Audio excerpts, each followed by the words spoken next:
खबर कैसे दीदी काहे तोर मन मौका से मिले नहीं करे राम भजन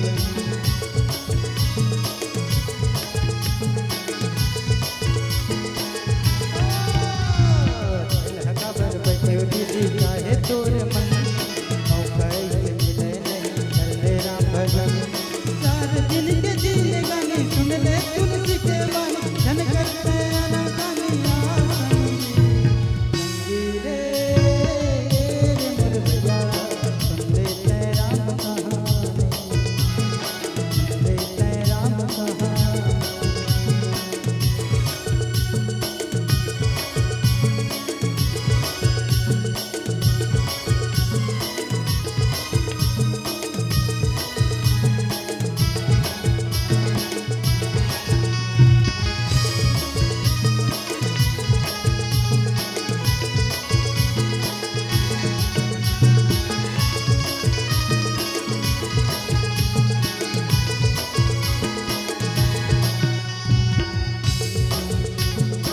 वो दीदी वो भैया संगी जहुरिया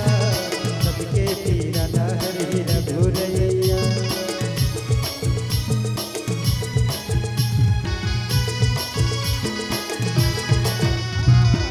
वो दीदी वो भैया संगी जहुरिया सबके पीरा लहर ही रघुरैया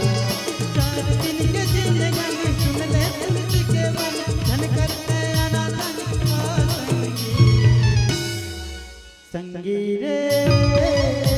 मुर्तिया सुन ले राम कहानी सुन ले राम कहानी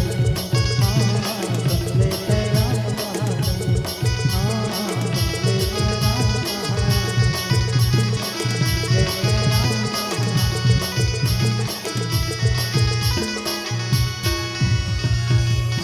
अब अपन आखिरी प्रश्न